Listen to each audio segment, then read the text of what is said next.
Welcome to the podcast, Not Your Doc Anymore. I am your host, Daren Watts. Here we address the issues essential for your health and provide information to help you become your best advocate. We encourage empowerment through education. I cannot emphasize enough the influence of those who understand clinical practice and are in the trenches on a regular basis and have had years of experience. Here to address the topic of dermatology is Dr. Kevin Dahle. Thank you so much for being here. No problem. Excited to be here, Daren. This is good stuff. All right. I'm just going to give you a little bio about Dr. Dahle. He received his bachelor's degree in biology from Brigham Young University. He then attended medical school at the University of Utah. Following his intern year, which I believe is at the University of Utah. I actually was a transitional year at Intermountain Medical Center. Then went to the University of North Carolina, Chapel Hill, where he did his dermatology residency. He's now a general dermatologist in the Salt Lake Valley. So, great. This is good stuff. Thank you, Kevin. Yeah, I'm excited to be here. Thanks for inviting me. Maybe on a personal note, people need to know that I think I've delivered a couple of your kids. You delivered 3, so 3 of our 4 kids. Those 3 were at 3 separate hospitals. We actually chased you around the valley. We made selections for our insurance program based on where you could deliver and having you be the one who delivered the babies. I was personally offended that you didn't come out to North Carolina to deliver our 3rd child when my wife delivered in North Carolina. So that was a little bit hurtful, but I understand. Hey, some of the great memories with you and your wife, that's for sure. Yeah, you're fantastic. We were lucky to have you as our physician. Thank you. You're the best. Well, let's talk about dermatology here. First of all, I need to know what made you choose the specialty of dermatology before we get into the meat of this. Yeah, for sure. It's hard to say. I mean, going into medical school, I didn't really know for sure what I wanted to do. I kicked around a variety of things, a pediatric subspecialty, anesthesia, maybe some orthopedics, something like that. Didn't really know for sure. I had a good friend in medical school who was a couple years ahead of me, and he was going into dermatology. And he said, "You got to look into dermatology. It's awesome. I think you'd really like it. I think it fit well for you." And so I did some rotations during my 3rd year. I never had much experience or expectation that I was going to do dermatology. My only real exposure was the classic Seinfeld episode about dermatology. It was one of my favorites. And what's that? I can't remember. Oh, Daren, it is a classic. I actually, in preparation, I watched the episode again last night just to make sure I was fresh on it. But that's great. What was the stick on it? They're making fun of dermatologists. It's fantastic. George says, dermatology is one step above the Clinique counter. And George says, skin doesn't need a doctor. Just wash it, dry it, and move on. So it's a great one where Jerry's dating this dermatologist, and she talks about how she always saves people's lives. And George is like, she's not a real doctor. And then he goes on like a binge date, and then he talks about skin cancer. It's a classic, definitely worth your time. So I watched it last night at about 11:30. But anyways, I didn't know for sure, and then just got into dermatology, really liked what I was doing. I liked it's relatively fast-paced. Patients, you see a lot of patients in the day. You get to, generally people are healthy for the most part. You get to help them with their problems. They've got rashes, they've got issues. You get to help them out. You get to do minor procedures. We cut out skin cancers. We remove cysts, things like that. And so it breaks up the day with seeing a number of patients, doing procedures. It's mostly outpatient. There's not a ton of dermatology emergencies. And so it's most in the clinic stuff, allows me to do stuff at home with the kids, things like that. So it's a really nice balance of things. I've really, really enjoyed it. That's great. What have you found have been some of the surprises that you thought you may never have dealt with, or things that you deal with more frequently than you expected to do? Yeah, it's interesting. We do a lot of skin checks in dermatology, a lot of people checking skin, looking for skin cancers. I get to see a lot of kids, a lot of adults, kind of a wide variety. I've been surprised. So we do that a lot. A little bit of, fair amount of hair loss. A lot of people coming in talking about hair loss. Really? It was actually funny. A couple of years ago, there was a New York Times article that came out and talked about oral minoxidil as a treatment for hair loss. And then for the next 6 months, every patient that came in was like, "Hey, can I get on some oral minoxidil?" It was really interesting how that affected it. It's been around forever. Right, been around forever. They used it a long, long time ago. We moved away from it for a while as a hair treatment. They used the topical minoxidil. And in the last number of years, people have circled back to using it more often at very low doses for hair loss.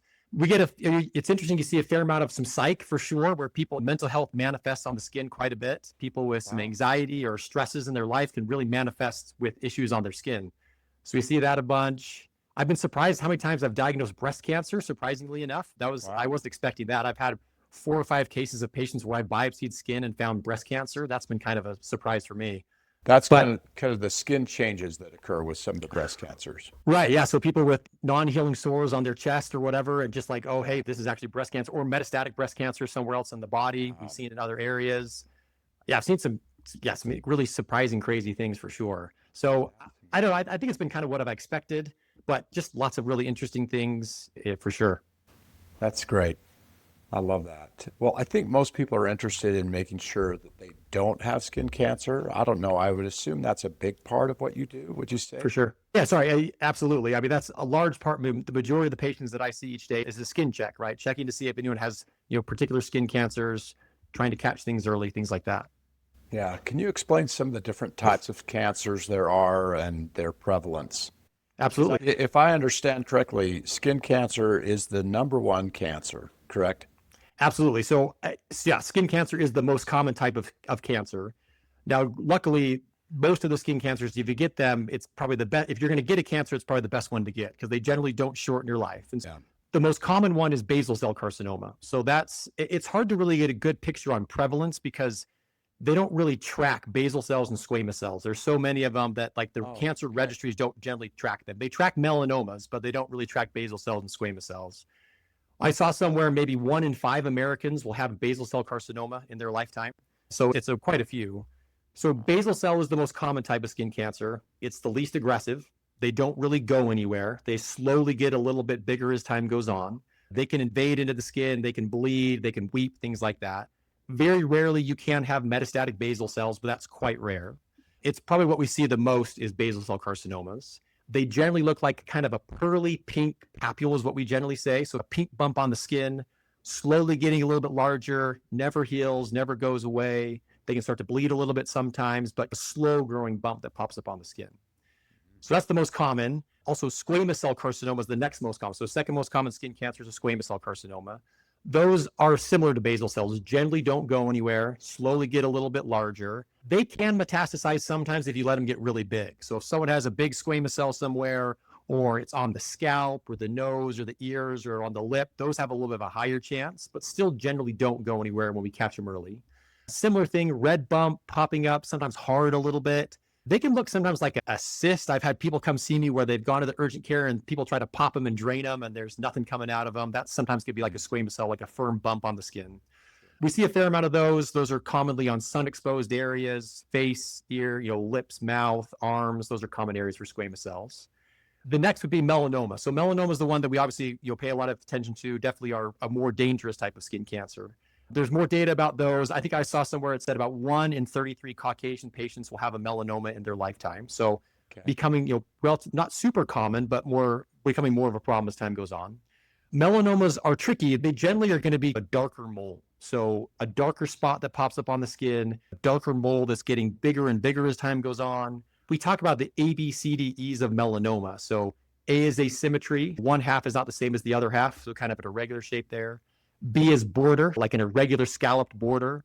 C is color. So that's like multiple colors within a mole, a dark color, really dark mole, kind of a bluish veil in there. There's kind of that way. D is diameter. Diameter, they say kind of bigger than a pencil eraser. That one's not always the case because there's plenty of big moles that are perfectly fine, but kind of maybe a bigger mole. And then E is evolving. So this idea that it's changing as time goes on. And so what I tell people is if something's changing, that's more likely to be suspicious. And so melanomas, the key with the melanoma is if we catch it early, patients do really well. So if you catch it before it starts to invade down deeper in the skin, there's a really good chance you'll be just fine.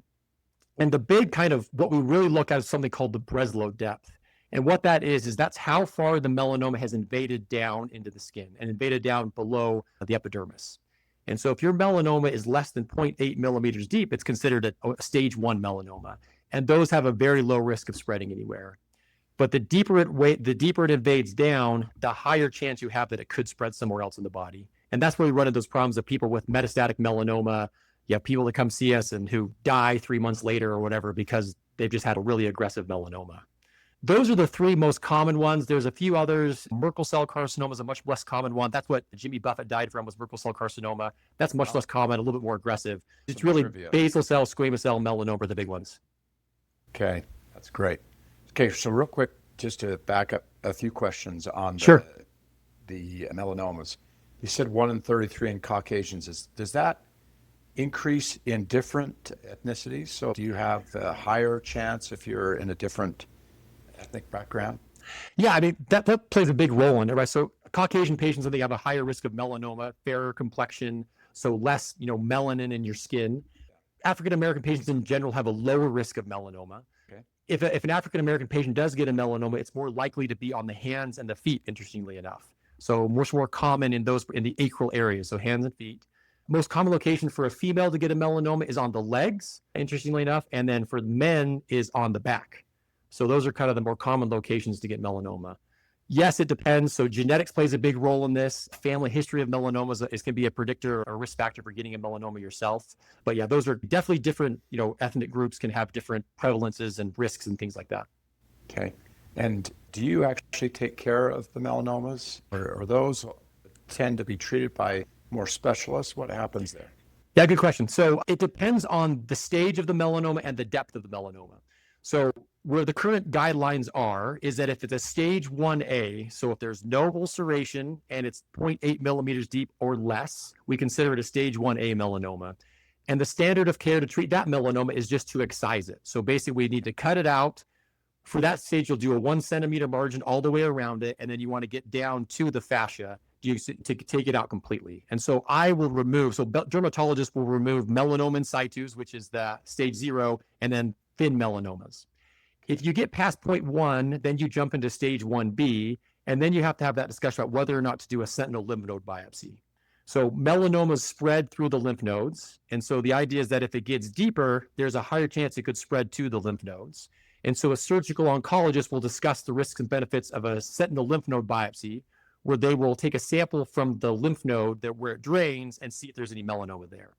And so anything deeper, any 1B or deeper, then I send them to a surgical oncologist who then would remove the melanoma and then also discuss the sentinel lymph node biopsy.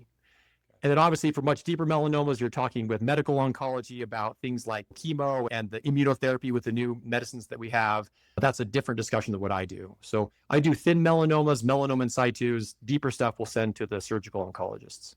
Okay, awesome. So this may be a little simplistic. I know that we talked about some of them, but some of the early signs of skin cancer that people should be aware of.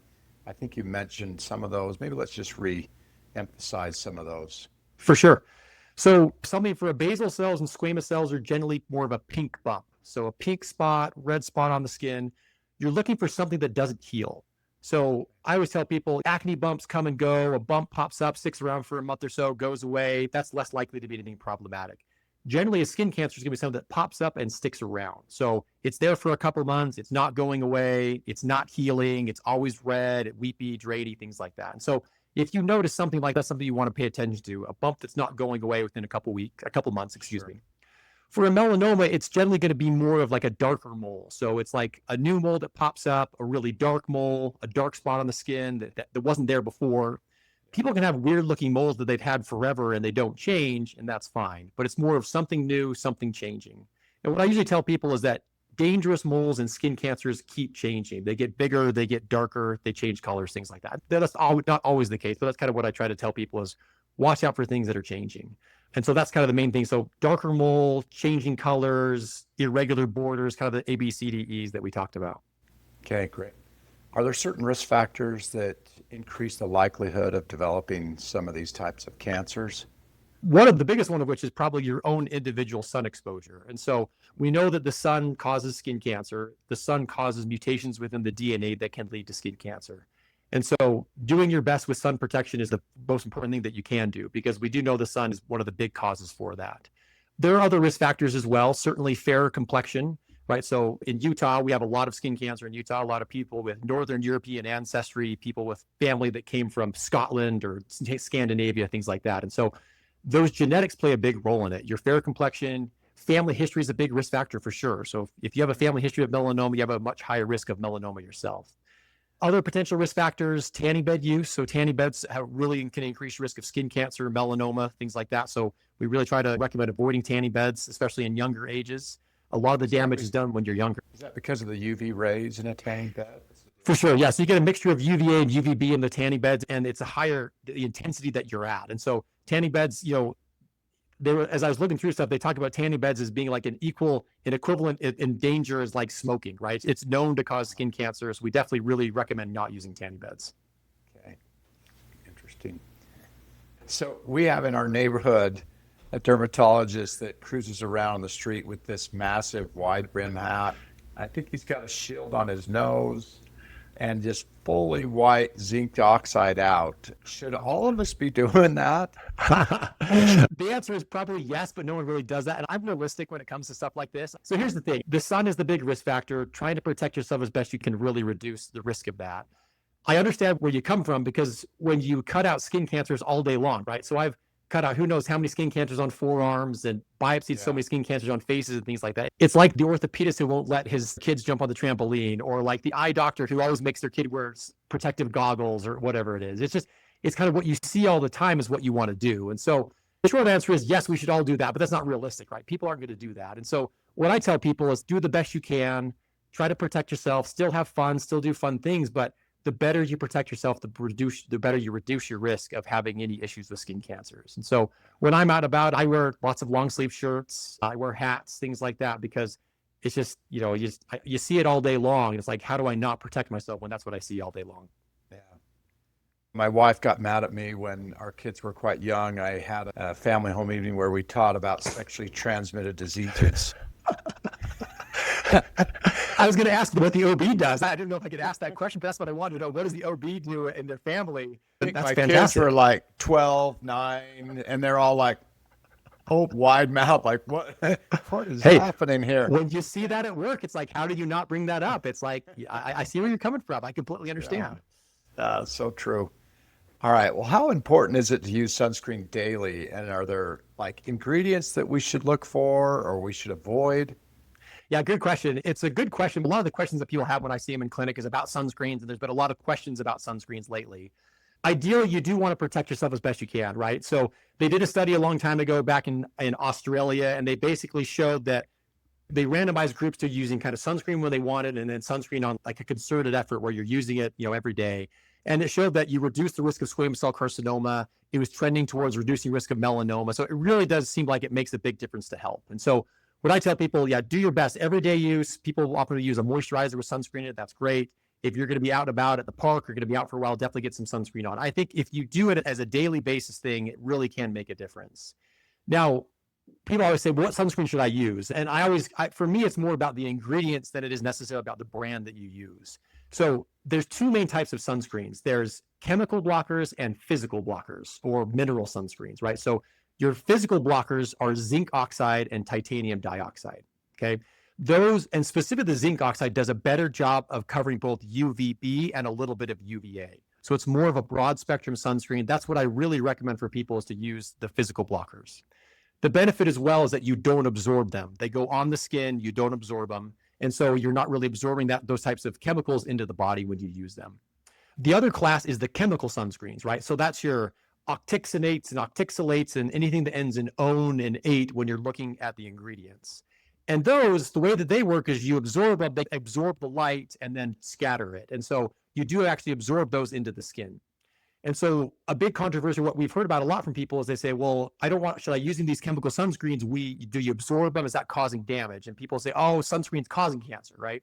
They just came out with a CME article about this sunscreen stuff. And basically, we do know in the last few years, they've done studies that have shown that you do absorb some of the chemicals. So when they've done studies, they can measure some of those rates of the chemicals in the body for those chemical sunscreens. Now, what we don't know is we don't know what that means. There's no studies that have shown that those chemicals are being harmful to your body, that they're causing damage to your liver or your thyroid or whatever that may be the case. As time goes on and more studies come out, maybe those things will happen. But as of right now, we don't know for sure. And so the benefit, I think, still outweighs the risk, because we know that the sun does cause skin cancer. And so what I tell people is that definitely want something with zinc and titanium in it. They don't go in quite as well, so you're a little more chalky. And so there's some other formulations you can use that may help a little bit.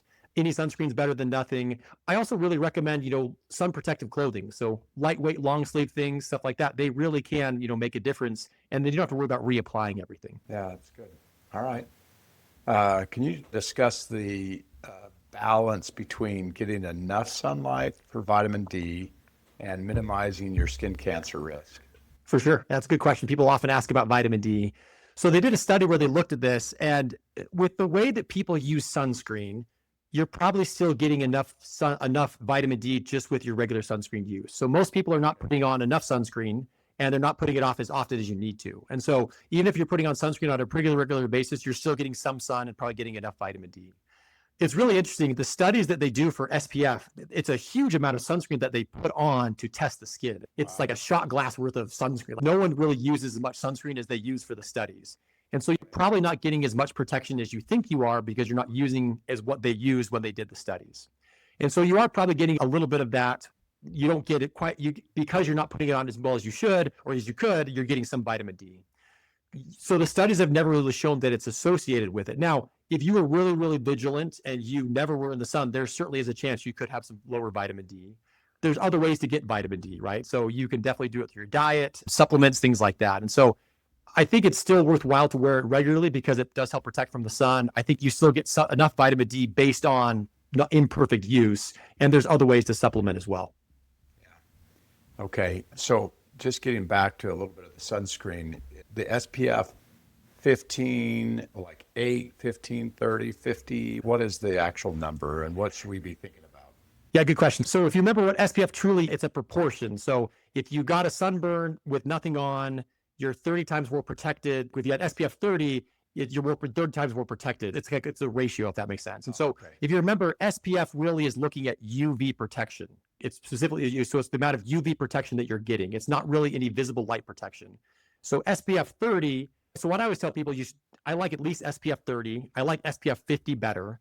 It's actually a logarithmic curve. So the way that it works is that the higher you go, there's like a limit that you can get to of actual UV protection. And so once you get past SPF 50, you're not really getting a ton more UV protection. However, at the higher ones, you may get some more protection because you may get some visible light coverage, things like that. And so I always tell people I like SPF 30. I really like SPF 50 better is kind of the one that I really kind of recommend. The other thing to remember is that no matter what strength of SPF you use, you got to reapply. So people often put sunscreen on at the beginning of the day and say, hey, I'm good. I put my sunscreen on. But you got to reapply every 2 hours. That's every 2 to 3 hours is kind of what we tell people, because no matter what strength you use, it wears off. You got to reapply it. And certainly if you're sweating or swimming or things like that, that can be the case as well. So it's really important to reapply if you're going to wear sunscreen. Gotcha. How often, just shifting gears just a little bit, how often should individuals get screened for skin cancer? Or is it different for those with higher risk factors? For sure. Like colonoscopy, Right. Good for 10 years. Yeah. It kind of depends, as you said, it depends on your risk factors, right? So if you have a really fair complexion, you got lots and lots of moles, patients like that, they may be seen once a year. Or if you have a family history of melanoma, we generally do recommend you being seen once a year. If you don't have a ton of moles, don't have a family history of skin cancer, things like that, every couple of years is probably okay. It really depends on the risk factors. Once you had a skin cancer, then we certainly recommend seeing you once a year after that, because that's a risk factor for having more skin cancers.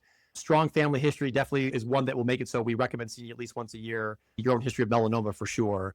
It kind of depends, again, really risk factors. Every year, every couple of years, depending on what those risk factors are for you. Okay, awesome. So when somebody goes in for a visit, how should they best prepare for a visit to a dermatologist, and what should they expect during that screening? Yeah, for sure. I mean, it can be a little daunting coming in. You're like, I don't want to go and see the dermatologist. The biggest thing is we're trying to check the skin to make sure there's nothing that looks like a skin cancer. And so what I tell people, I'm happy to look at whatever you want me to look at. So a lot of people want me to do a full skin check where we take a look everywhere. And that's the best way for us to know if there's something there that's a skin cancer or atypical or whatever may be the case. Some people will say, well, I only want you to look at my upper body and my arms, and I'm happy to look at whatever you want me to look at, but just be aware that I can only evaluate what I look at. But the idea is you'll come in, generally we'll have you put on a gown, we'll generally keep you covered up as best we can, but we want to take a look at the skin to see if there's anything that looks suspicious.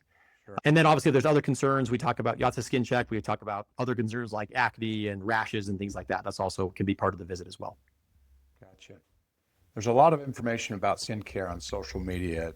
So how can consumers differentiate between evidence-based advice and potentially harmful trends that are out there? Yeah, it's a tricky one. I think there's a lot. I'm not on TikTok myself, but I hear there's a lot of skincare stuff on TikTok and a lot of things like that. It's one of those. It kind of depends on where it comes from, right? there's a lot of information out there. There's a lot of people that jump and say, hey, yeah, you got to do this. This works great. And what's interesting is so much of this stuff is anecdotal. I did this and everything got better, right? And so what I try to do, base my recommendations on, is evidence-based stuff like you talked about. What does the data actually tell us? What actually has been proven to be helpful? Because there's so many anecdotal stories about I tried this cream or I did this, that, and there's just not large studies that really show that. So as far as where it comes from, trying to see if it's a credible source where it comes from. Stuff obviously from the NCCN, cancer type stuff is better. A good one that I use sometimes, like to look up particular conditions. There's one called DermNet.NZ, and it's put out there by physicians from New Zealand, but they have a lot of information about individual conditions. And so you will look up specific conditions, and they've got information about what to expect, what comes from that. So that's a good place to go if you're looking for some more information on a particular type of condition. It's tricky. There's lots of stuff out there. Sometimes it's hard to know what's real and what's not. Okay. This is not scientific. It's probably more anecdotal, but probably involves a large part of the questions you receive every day. But what are some of the common myths about skin cancer that you see circulating online that people may come in and ask you about? Yeah. So we talked about a bunch of them about sunscreen, right? Sunscreen's bad, things like that. We talk a lot about sunscreens and which sunscreens to try, as we've already discussed. I think a lot of people talk about, oh, you got to get your base tan, right? If I get my base tan, I'm good. I don't need to worry about anything. I don't burn very much. I just tan. So the sheer fact of having a tan means you've damaged your skin, excuse me.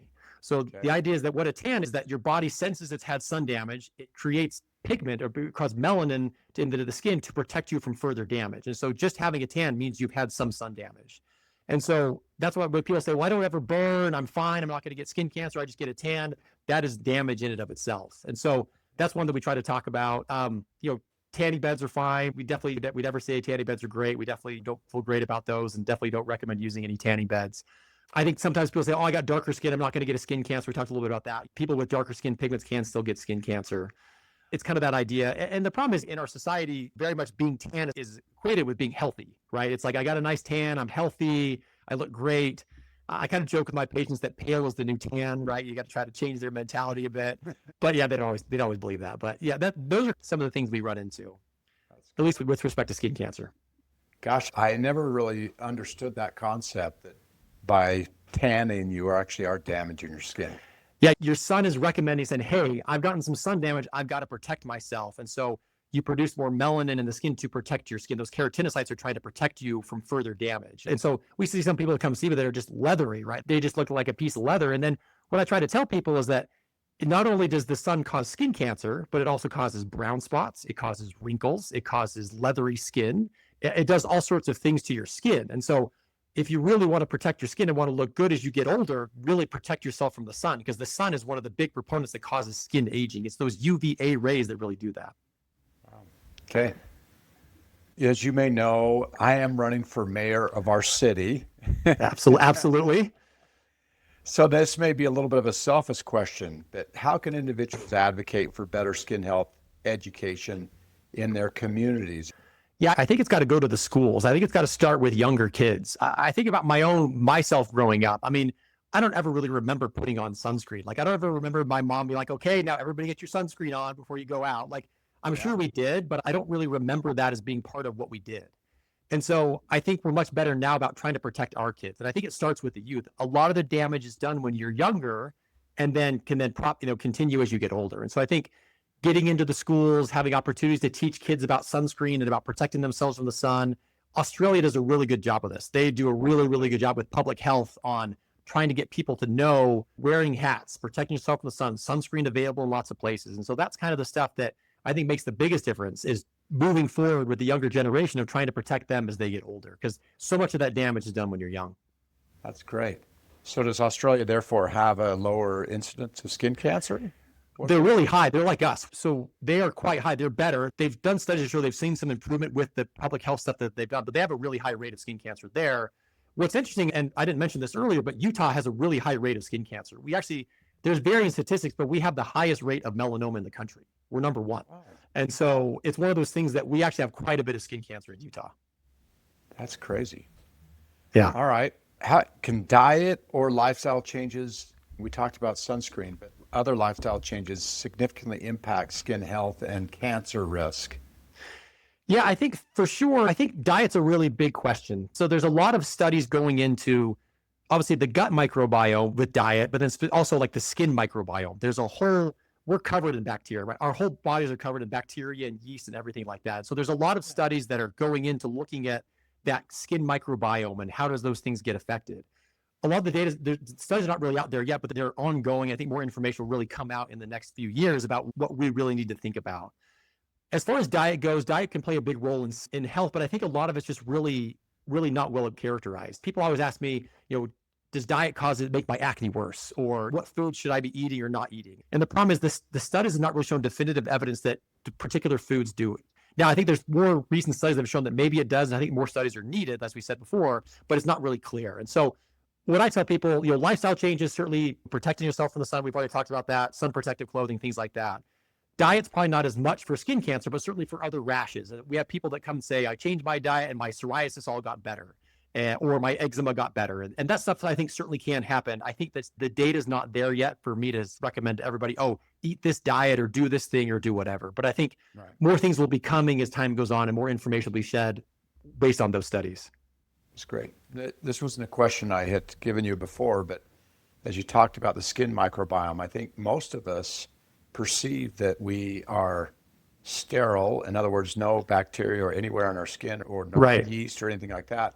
So putting on hand sanitizer with repetition, is there a negative effect on your skin microbiome? Is it good or bad? What's the deal on that? I think in the context of doing that, I don't think necessarily, right? Germs and bacteria, you're sanitizing your hands for that particular reason. I think what you should understand is that we are all covered head to toe in bacteria and yeast and everything like that. And so there's an interplay on our skin between the yeast and the bacteria on your skin. Now, most of that bacteria is not necessarily pathogenic, right? Where it's going to cause an infection or cause problems, but that can happen.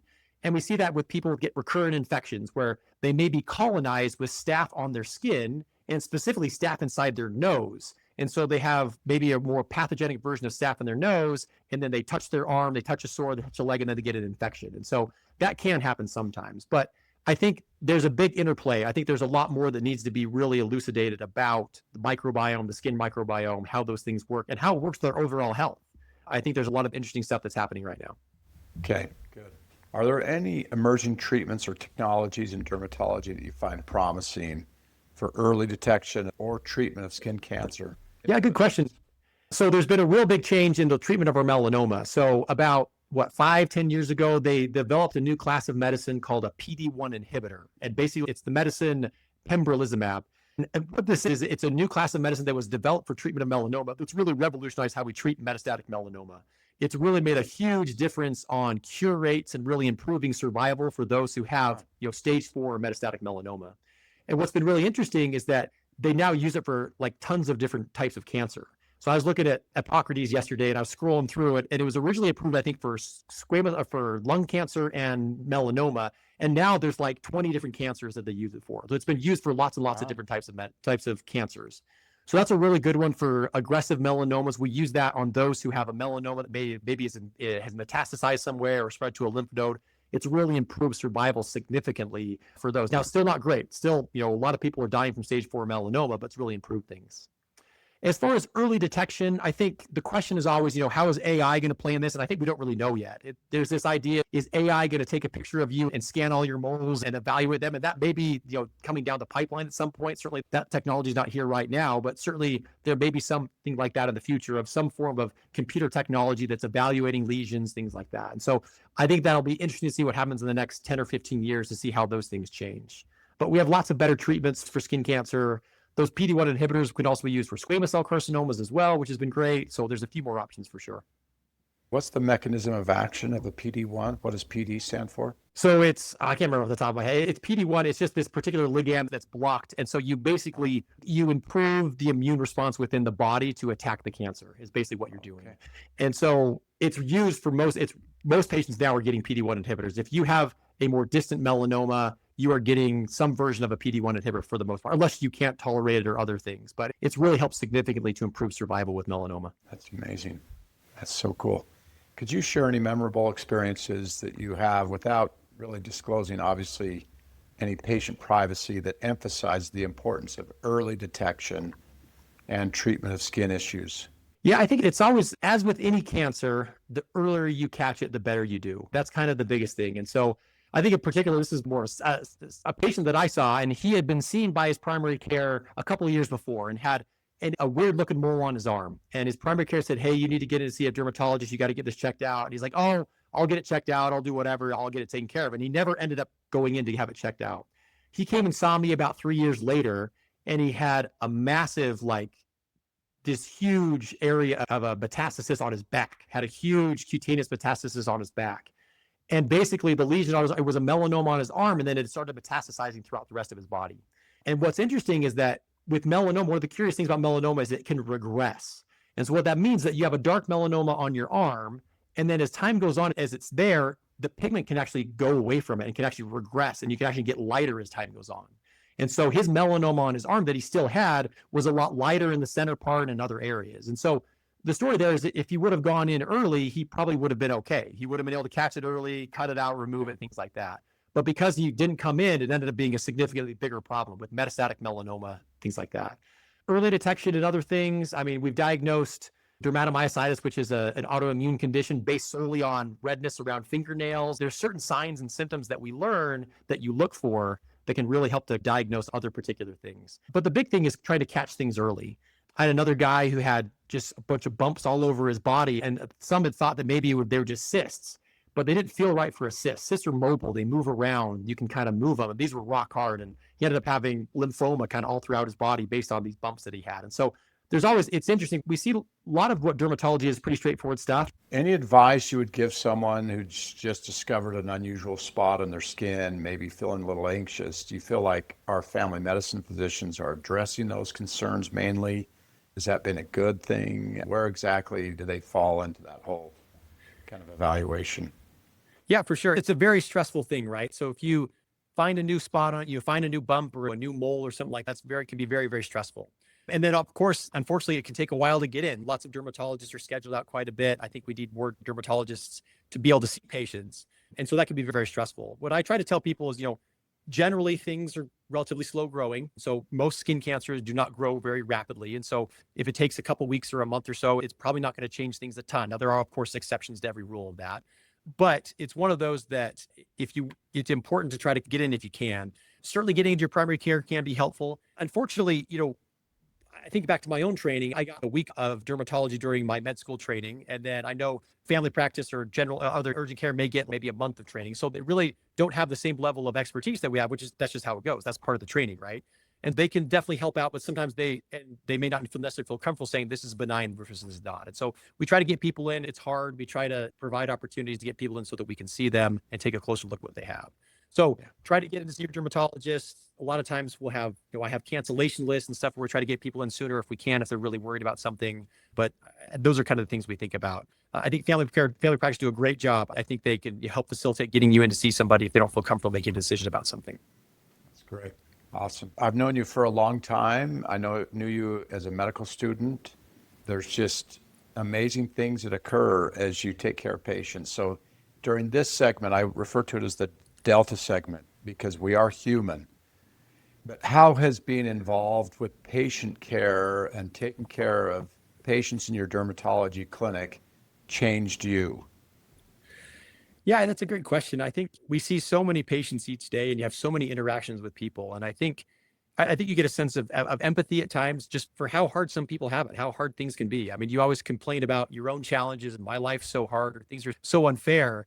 And then I see 30 plus patients in a day and you say, oh, this happened to this person, this happened to that person. So I think it really kind of makes you grateful for what you have and for the own individual things that you have in your own life. And I think you get empathy that people are going through some hard stuff. People have some really big challenges. And I think it really helps you to kind of feel that and to know that you really get some empathy for what people are going through and come to the challenge and maybe the role that you can play. And I think one of the things that I think about is, sometimes I think I can maybe hopefully provide some reassurance for people, maybe some peace of mind, because they may be really worried about this particular spot, or they're really worried, they know someone about a melanoma, and maybe I can provide some reassurance that, yeah, you're okay, you'll be just fine.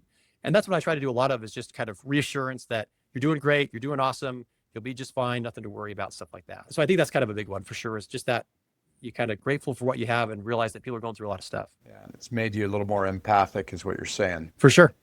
Yeah, for sure. I have conversations almost every day about people's concerns about a broken healthcare system. How do you feel like we can improve on the care of an individual within our system? Yeah, this is a hard one. It's just, this is the big question. How do we have a more efficient, a better healthcare system? I mean, if it was an easy answer, we'd have already done it, right? I think that's one of the Yeah. hard things to always remember is this is a really challenging one. One that I see on a very common basis is just access to the healthcare, but access to the treatments that we want to use. So much of the time that we spend and time spent behind the scenes is on things like prior authorizations. And I have to treat things a particular way. I have a medicine that I know works, but I can't get it because I haven't tried this, this, and this first. And so that gets really frustrating because we have tools that we can use, but we don't have access to them based on certain rules. And I understand you want to do, efficient and cost-effective healthcare, but that can be frustrating at times when my staff is spending so much time doing prior authorizations and appeals and things like that to get the treatments that I know will be helpful, but we can't get for them. And so I think some of that is certainly a challenge that slows us down and makes us less efficient, use a lot of our time making some of those changes. But this is a hard one. This is a really, really hard problem. It's a challenging one. And I don't think I have all the answers by any means. Yeah, well, that's good insights, though. Well, this has been really helpful, Kevin. Anything that we need to know that we haven't talked about today that is always on your mind as a dermatologist walking into that clinic? I think we did a pretty decent job covering a lot of things. I think hopefully it wasn't too boring. It's dermatology. We got lots of skin cancer in Utah. That's kind of the big thing. It's just try to do your best, be smart, protect yourself as best you can, but still have fun. But it's certainly a challenge and something we kind of face on a day-to-day basis for sure. That's great. When we're talking about a broken healthcare system, I think there's amazing things about being a specialist in a certain field and being able to know that you can cover most everything that walks into your door. I have a friend of mine who was an emergency room doc, and he said he would pull up into the hospital and sit in his car and just wonder what massive tragedy is going to occur in his emergency room that day. That's true. And it's pretty rough to have that like wide spectrum of what you have to take care of. Sure. And as an OBGYN, I felt the same way I think you do, which is, hey, I think I can take care of everything that walks into the door. Well, and that's one of the reasons I think I really like and went into dermatology is you get to be the expert in that particular field. And I think it's even more so in dermatology because there's, as we said before, you don't get much training in dermatology during your medical school. You really don't get much. And then for your family practice or your emergency medicine, you get a very small amount. And so I know many physicians are terrified of rashes. Like the emergency med doc has no problem with the gunshot wound, but he's like, I have no idea what to do with it. They all look the same. The rashes are all, I have no idea what to do with it. I enjoy being like, okay, I'm kind of the expert in that particular thing. It's like, I know what that rash is, or I know how I can figure it out. And so that's kind of a gratifying idea that, I could, like you said, I feel like I can't solve everything by any means, and I'm not perfect by any means, but certainly I have a decent idea on most rashes and have a good idea on how we can treat things and hopefully get you feeling better. And that's the thing about dermatologists that's different. You spend a ton of time working into tons and tons of hours. So much of the dermatology training is reading and studying because there's so many conditions that you'll never see. I mean, there were countless conditions that I never saw during residency, but I've since seen in practice. And that's like a once in a lifetime thing that I've seen these individual conditions. And you've got to be prepared so that if you see it, you know what it is and you can diagnose it. And so it's very different. There's so many random conditions that you don't run into very often, but you've got to be ready for it in case it walks through the door. That's great. That's awesome. Well, I'm just going to leave this as a final charge that listeners should use this knowledge to go forward and improve your health. Seek out a healthcare provider that can get you the most appropriate screening or urge a loved one to do the same. If you are a healthcare provider, go forward with greater knowledge to deliver the best healthcare in one of the most vulnerable and essential interactions with those entrusted to your care. We need to clarify that the medical advice or procedures do not substitute for your own professional medical consultation. In addition, listeners or viewers need to be aware of the limitations of the information that we provided generally. You can find us on Apple Podcasts, Spotify, Amazon Music, and YouTube at Not Your Doc Anymore. You can also find us on Instagram and TikTok at Not Your Doc Pod or Doc Watts _. And so thank you to who made this possible. Natalie Watts, our president CEO of Not Your Doc Anymore LLC, and our social media managers, Taylor Seaberg, Emily Brown, Sarah Merriman.